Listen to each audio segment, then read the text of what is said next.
ఎవరి గురించి నువ్వు చెప్పేది? ధర్మ గురించా? అతను కాదే, మరో 6 అడుగుల బుద్ధ అవతారు ఉందిగా, ఆ శాల్తి. ఓ గుప్తా గురించా? ఏంటి గుప్తా గురించి మాట్లాడుకుంటున్నారు? ఏం లేదు, మా ఫ్రెండ్ మీ ఫ్రెండ్ని చూసి మనసు పారేసుకుంది. అలా పారేసుకున్న తిరిగిచ్చి చేతులు దులిపేసుకున్న రకం మా వాడు. అది కాదండి, తను కూడా మా ఫ్రెండ్ ని లవ్ చేయొచ్చు కదా. మా వాడిది కొంచెం మందం చర్మం, ప్రేమైన దోమైన ఏమీ చేయలేవు. మా ఫ్రెండ్ మీ ఫ్రెండ్ ఒకరికొకరు టచ్ అవ్వాలంటే ఏం చేయాలి? నన్ను విసిగించకండి, విని విని నా చెవులు పగిలిపోతున్నాయి. నువ్వు రామరామాను శివశివాను ఏది ఏమైనా మన అమ్మాయినా గుప్తాకే ఇచ్చి పెళ్లి చేస్తాను, అదంతే. అదేం కుదరదు. అమ్మాయి పెళ్లి 6 100 106 ఆ గుప్తాతోనే జరిగి తీరాలి. చూడండి, అమ్మాయి పెళ్లి ఆ గుప్తాతో జరగకపోతే నేను నూతిలో పడి చస్తాను. మొహమాటం ఏమీ లేదు. పిసికేస్తావా? నేను చచ్చైన అమ్మాయికి గుప్తానే ఇచ్చి పెళ్లి చేస్తాను, ఎవడు ఆపుతాడో చూస్తాను. ఏమయ్యా ధర్మ, నువ్వు చెప్పబోయా? చూడబోయా ధర్మ, మా అమ్మాయికి మీ ఫ్రెండ్ గుప్తాయే తగిన మొగుడని నేనంటుంటే కాదట్టు. అలాగందా? మీరు ఆగండి. అది కాదయ్యా ధర్మ, మా అమ్మాయికి నీ ఫ్రెండ్ గుప్తాయే తగిన మొగుడంటే కాదంటున్నాడు. అలాగన్నాడు రాజుగారు. భిన్నాభిప్రాయాలతో తనుగు చావడం చూసాం గాని ఇలా ఏకాభిప్రాయంతో కొట్టుకు చావడం ఇక్కడే చూస్తున్నాం. ఓ పని చేయండి, గుప్తాకిచ్చి పెళ్లి చేసేయండి. గుప్తా వైజయంతి ఒకళ్ళ మీద ఒకళ్ళు పడాలంటే ఏం చేయాలి? ధాన్యం ఉంది, మనోడికి పై చూపే కానీ కింద చూపు లేదు కదా. తను వచ్చే దారిలో నూనె పోసామనుకో, అడుగు పెట్టగానే జర్రుని జారి వైజయంతి మీద పడతాడు. ఇద్దరు ఒకరికొకరు గోడ కొట్టినప్పటికలా అతుక్కుపోతాడు. నువ్వు పెళ్లి ఏర్పాట్లు బాగానే ప్లాన్ చేసావు కానీ మరి బ్యాండ్ మేళ సంగతి ఏంటి? బాబు, మొహమాట పడి ఈ మాటలు ఒప్పుకోవద్దు. పెళ్ళైన వెంటనే శోభనం జరిపించదు. మీ ఇద్దరికైనా ఏమిటి నువ్వు అనేది? పాలకొల్లు బ్యాండ్ మేళాన్ని మించింది మరి ఒకటి లేదు. బ్యాండ్ మేళం భోగ మేళం ఎక్కడి నుంచి వచ్చినా గానీ చెవిటి మేళం మాత్రం ఇద్దరే. అలాగా? నేను బయటకు వెళ్తున్నాను, నీకేమైనా కావాలా? అదే కావాలి మాకు. అలాగే జరదాకిళ్ళియాగా ఇప్పుడే పట్టుకోవచ్చు. అది నువ్వు రాజుగారు నరకం కన్నా ఘోరంగా ఉంది. ఇదిగో నూనె తెప్పించండి, గబ గబ గబ గబ పోసేద్దాం.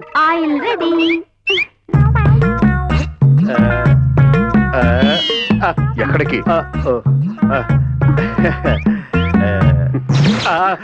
ఏమైంది తాత? దీన్ని ఇక్కడ షాక్ అంటారులే, అది కొట్టింది. నీకిద్దరు మనుషుల్ని కలపడం అంటే చాలా ఇంట్రెస్ట్. చాలు. అదే నేను ఇక్కడ ఆయిల్ పోసేస్తాను, మీరు ఆ జామవంతిని పెద్ద పెద్ద కేకలతో పిలవండి, వచ్చి పడిపోతాడు. నేను ఇక్కడ పడిపోదును. మీరు ఇక్కడ ఉంచండి, మా వాడు పై నుంచి జర్రు సారి మీ మీద పడతాడు. ఓ పని అయిపోతుంది. ఏమండి మీరు పక్క తప్పుకోండి, పొరపాటు మీ మీద పడిన పడతాడు. అసలే బారుకోళ్ళాడు. Ready ready. మీ ఆయిల్ ప్రేమ సక్సెస్. ఇప్పుడు పిలవండి. గుప్తా! గుప్తా! గుప్తా గారు త్వరగా రండి. మిత్రమా త్వరగా రా. గుప్తా! గుప్తా గారు తొందరగా రండి. వీళ్ళ అమ్మలాగా ఇడి కూడా చెవుడు పెట్టింది ఏంటి? గుప్తా! గుప్తా! రా మిత్రమా. కమింగ్.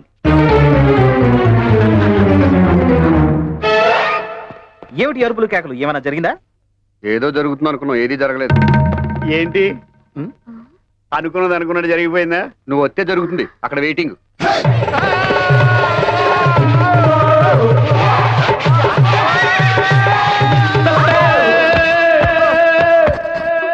ఏ సత్తే ఏ గొడవ లేదు, సత్తే ఏ గోళ లేదు, బుట్టే ప్రతిగోడు సత్తాడు. ఓ కలగాలం కాకుల్లాగా గడిపేస్తే ఏమొస్తుంది, హంసల్లే సజ్జాగుండాలో. ఏ అందమైన ఈ జీవితానికో అద్దం పథకాలో, కోటి మందిలో కోటుగాడిలారు ఏ పథకాలో. ఇక్కడ వర్కౌట్ అవ్వాల్సింది అక్కడ వర్కౌట్ అయింది. జరిగింది వేరు, ఊహించింది వేరు.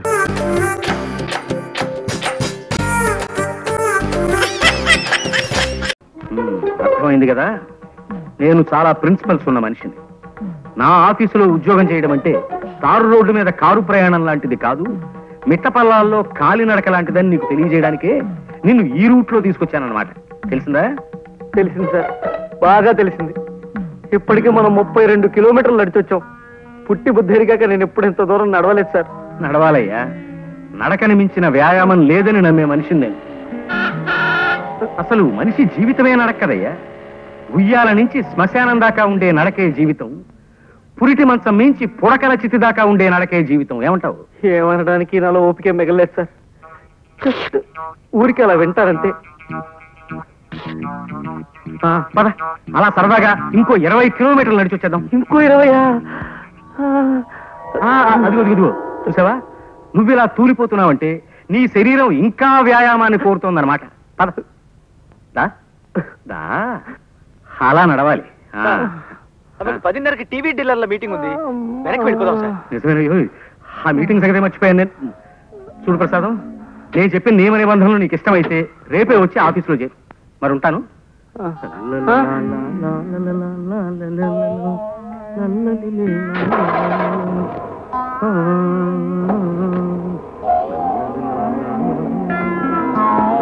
ఈ ఏడుపేంట్రా? కాళ్ళు నొప్పులు పుడితే కళ్ళ నీళ్ళు పెట్టుకుంటావేమిటి? కాళ్ళ నుంచి నీళ్ళు రావు కదరా, మరి అందుకే కళ్ళు నీళ్ళు పెట్టుకుంటున్నాను. అరే అదేం మనిషిరా నాయన, తన ఆఫీస్ రూల్స్ ఏమిటో చెప్తూ 32 కిలోమీటర్లు నడిపించి తీసుకెళ్లి నన్ను వదిలేసి కారెక్కు తుర్రుమన్నాడు. ఇలా రోజుకు 30-40 కిలోమీటర్లు నడవడం నా వల్ల కాదు. ఏ సైకిల్ కొట్లోనో పంచర్లు వేసుకునైనా బతుకుతాను, కానీ ఈ ఉద్యోగం మాత్రం నేను చేయలేను. ఒక్క నడిపించి ఏడిపించే గోల తప్ప మిగతా విషయాల్లో జమ్రా మా బాసు. నీలో వర్తుంటే నెత్తిన పెట్టుకుంటాడు, మంచి జీతాలు ఇస్తాడు. నా లోలు కాస్త నడక అలవాటు చేసుకో, సర్దుకుపోవచ్చు. ఈ బడుద్దాయి ఎవరో? నా ఫ్రెండ్ ప్రసాద్. గుర్రం ఎక్కుట చేతగాని కుర్ర కుంకకు హితులు స్నేహితులు కూడా ఏలనో తమ బొంద.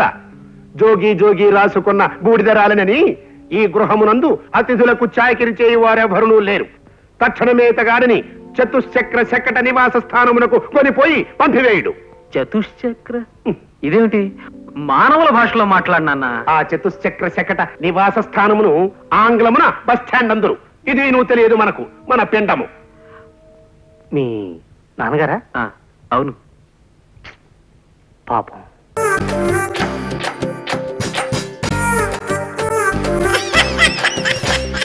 100% మనమే గెలుస్తారా? నువ్వు కాన్ఫిడెంట్ గా ఉండు. ఓకేరా?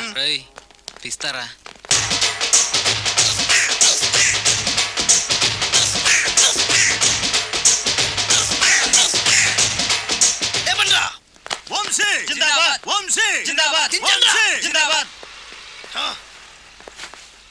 ఎంత గొప్ప పని చేసావు boss. Once upon a time నేను కూడా నీలాగే ప్రేమించాను. ఆ ఆడది నన్ను ఎర్రి పప్పలా తిప్పించుకొని వదిలేసింది. ఫ్లాష్ బ్యాకా? అలాంటిది. ఫ్లాష్ బ్యాక్లో నా పేరు వేటూరి సుందర రామ్మూర్తి. ఆ పేరు మీకు సూట్ అవ్వలేదే. నీ పేరేం పేరు? అరవింద్. ఏమాత్రమైన సూట్ అయిందా? మూసుకొని చెప్పే ఫ్లాష్ బ్యాక్ విను. ఆ రోజు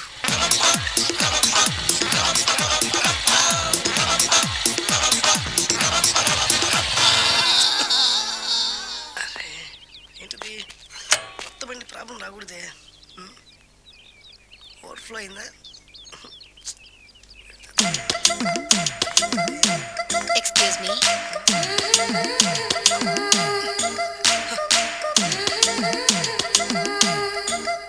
టైం ఎంతండి? 12. నేను 12 ఏళ్లకే పైట వేసుకున్నాను, అందుకే 12 అనగానే పైట జారుతుంది.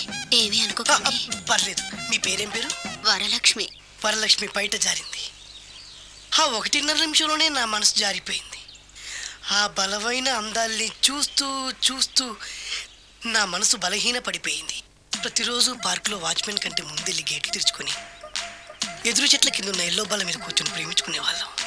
వరా అంటే నాకు ఇష్టం. చూస్తూ ఉండగానే ఆస్తులన్నీ కరిగిపోయాయి. వరా లావెక్కింది. వరా అంటే నాకు ఇష్టం, నేనంటే వరాకి ఇష్టం. అలా ఇద్దరం ప్రేమించుకున్నాం. చివరికి నేను ఎదురు చూస్తున్న రోజు రానే వచ్చింది. సుందర్, ఏంటి అర్జెంట్గా రమ్మని కబురు పెట్టావు? పెళ్లి మ్యాటర్ మాట్లాడడానికి. Thank you very much. నా పెళ్లికి నువ్వు తప్పకుండా రావాలి. ఎవరుగా? నా పెళ్లికి నేను రాకుండా ఎలా ఉంటా? నేను మాట్లాడేది నా పెళ్లి గురించి.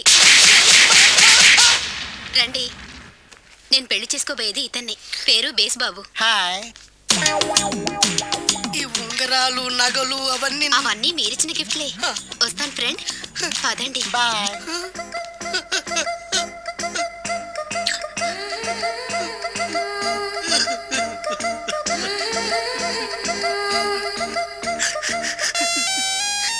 ఈ నలుపు నచ్చలేదని ఓ ఎరుపుతో వెళ్ళిపోయింది. ఆ రోజు నుంచి సుందర్రామూర్తి పిస్తాగా మారాడు. ఎంతో మంది అమ్మాయిలు అబ్బాయిల్ని ప్రేమగా వెంట తిప్పుకొని చివరికి ఫ్రెండ్షిప్ అని వెళ్ళిపోతున్నారు. ఈ అన్యాయానికి న్యాయం జరగాలి. చెప్పు, ఏం చేయమంటావు? నువ్వేం చేయకుండా ఉంటేనే బెటర్. జడ్జిమెంట్ మాకు ఫేవర్ గా వస్తుంది అనుకుంటున్నాం. ఓహో,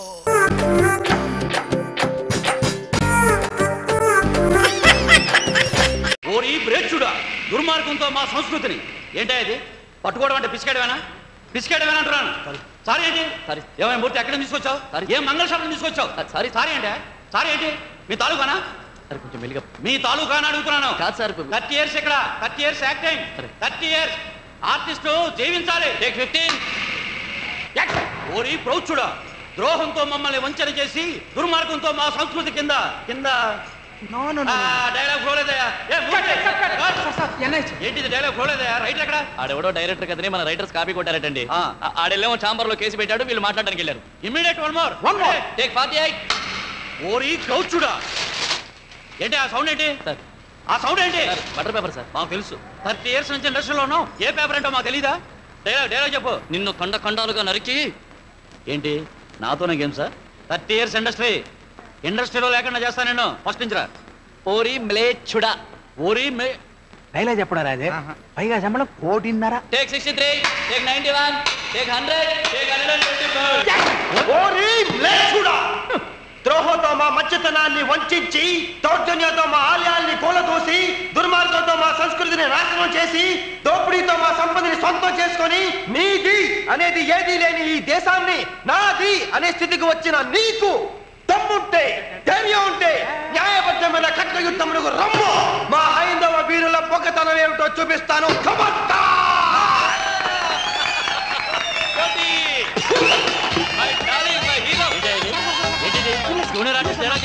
వీళ్ళందరి చేత క్లాస్ పట్టిస్తావా? ఈ సంగతి ఇండస్ట్రీలో లేకుండా చేస్తాను.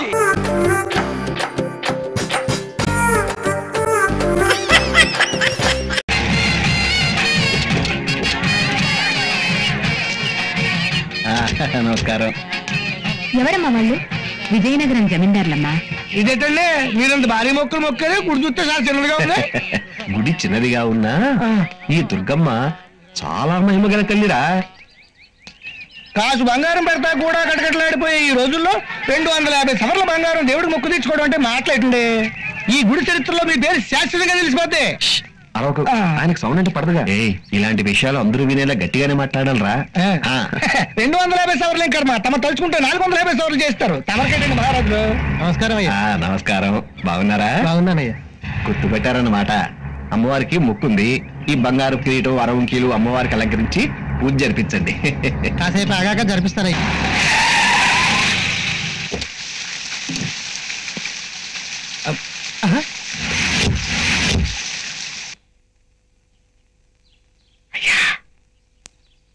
అయ్యా అయ్యా ఏంట్రా? బొబ్బిలి శివరామరాజు గారు వచ్చారని చెప్పడానికి వచ్చానండి అయ్యా. శివరామరాజు గారు వచ్చారా? అదేంటా లేట్గా చెబుతున్నావు? ముందే చెప్పానండి, సౌండ్ లేకుండా చెప్పా. అయ్యో, ఇలాంటి విషయాలు గట్టిగానే చెప్పాలరా. బెదవాని బెదవా, తొందరగా. నమస్కారం శివరామరాజు గారు. నమస్కారం. రండి శివరామరాజు గారు. కాగితో కబురు పెడితే నేనే వచ్చేవాడిని కదండి. రాక మా ఇంటికి వచ్చారు. ఏం తీసుకుంటారు? ఏం వద్దండి. అదేం కుదరదు. కూర్చోండి. అయ్యగారికి మజ్జిగ తీసుకురా. సౌండ్ లేకుండా ముందు మీరు కూర్చోండి.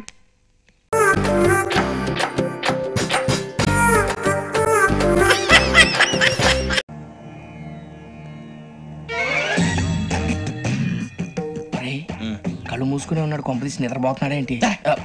ధ్యానం. కళ్ళు మూసుకొని ఎవరినో కాంటాక్ట్ చేస్తున్నారు. అవునా? అబ్బా. రామ్ ప్రసాద్, నీకు నిజం చెప్పాలంటే బాధగా ఉంది, కానీ చెప్పక తప్పదు. ఎందుకంటే అది నిజం కాబట్టి. Correct sir, correct. ఏంటి సార్ అది? నీకు 40 ఏళ్ళు వచ్చే వరకు కష్టాలు తప్పవు గురుజీ. అవి మామూలు కష్టాలు కావు, అష్ట కష్టాలనే చెప్పాలి. ఉదాహరణకు అవి ఎలా ఉంటాయంటే, దొరక్క నీకు ఫుడ్ దొరికితే అది నీ నోటికందే లోగా నీ కాలో నీ చెయ్యో తగిలే మట్టిపాలైపోతుంది. నీ వాకలికి తట్టుకోలేక అప్పు కోసం ఎండను పడి వెళితే అక్కడ తాళం వేసి ఉంటుంది. మరో కఠోరమైన నిజమేమిటంటే, నీ దరిద్రాన్ని చూసి భరించలేక నీ భార్య లేచి వెళ్ళిపోతుంది. ఒక్కతేనా ఎవరితోనన్నా? తప్పు. అతని దురదృష్టాన్ని చూసి ఎగతాళి చేయకు రమణ. Sorry sir. ఇదయ్యా రాంప్రసాద్, నువ్వు ఈ 40 ఏళ్ళు ఈ నరకాన్ని అనుభవించక తప్పదు. 40 ఏళ్ళ తర్వాత అలవాటైపోతుంది. ఇక నువ్వు వెళ్ళొచ్చు. ఏమో వెంకటేశ్వరరావు, కులాసైనా రమ్మన్నారట. నీకు శుభవార్త చెబుదామని పిలిపించాను. ఏంటి గురూజీ? నీకు శుక్రమహాదశ ప్రారంభం అవబోతుంది. అంటే శనిగా సెట్ అయిపోయినట్టేనా? ఆల్మోస్ట్ అయిపోయినట్టే. మీరంతా టోపీలు పెట్టుకునే ఉద్యోగాలు కూడా చేసుకుంటారు. ఇప్పటిదాకా మేమందరికీ టోపీలు పెట్టాం గానీ మాకు మేమే టోపీలు పెట్టుకుంటాం ఎప్పుడు అనుకోలేదు గురూజీ. అదే విధి. మరి ఇప్పుడు బిల్ల బంటోతు నుంచి బీట్ కానిస్టేబుల్ వరకు అందరికి నెత్తిమి టోపీలు ఉంటాయి. అందులో ఏ ఉద్యోగం? ఎస్ఐ గారు కూడా టోపీ పెట్టుకుంటారు తెలదా? ఏది మన చదివే చదువులకు ఎస్ఐ ఉద్యోగాలు ఇస్తారేంటి? గ్రహాలు శాసిస్తున్నప్పుడు చదువులతో పని లేదు. ఏబిసిడీలు చదివినా చాలు మీ జీవితాలు విచిత్రమైన మలుపులు తిరుగుతాయి. మీకు విపరీతమైన ఫాలోయింగ్ వచ్చేస్తుంది. మీరు చాలా ఫేమస్ అయిపోతారు. వింటానికి చాలా బాగుంది. ఇప్పుడు మమ్మల్ని ఏం చేయమంటారు గురూజీ? ఏమీ చెయ్యదు, వెయిట్ చేయండి. కాలం కలిసి వస్తే అదృష్టమే మిమ్మల్ని గేలం వేసి పట్టుకుంటుంది. అంతవరకు వెయిట్ చేయండి. వెయిట్ చేసి కొంచెం వెయిట్ కూడా పెరిగింది. అయినా పర్వాలేదు, వెయిట్ చేస్తాం. అందాక ఏ అప్పు సపోర్ట్ చేసుకుని తాగుతాం బ్రతుకుతాం అన్నట్టు. అప్పు అంటే గుర్తొచ్చింది. అప్పు మీద మీ అభిప్రాయం ఏంటి గురూజీ? ఏంటరా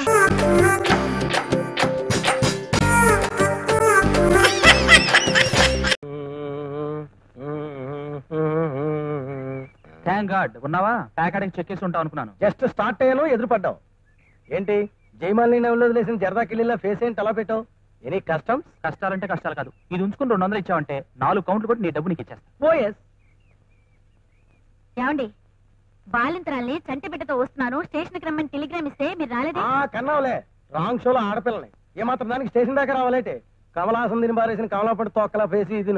అదేమిటండి, 6 నెలల తర్వాత పుట్టింటి నుంచి అలా మాట్లాడతారు? ఏమిటి వాంతులు చేసుకుంటున్నావు? ఏమైంది? ఏమైంది?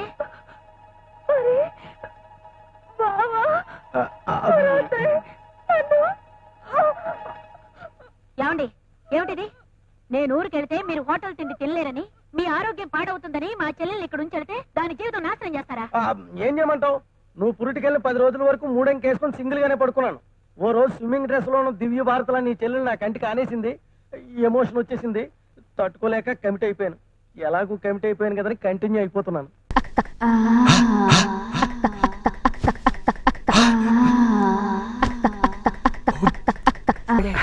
నేను చంపాల్సిన పోవు నువ్వు చంపావు దివాకర్. మా అక్కే ప్రాణాలు కాపాడావు.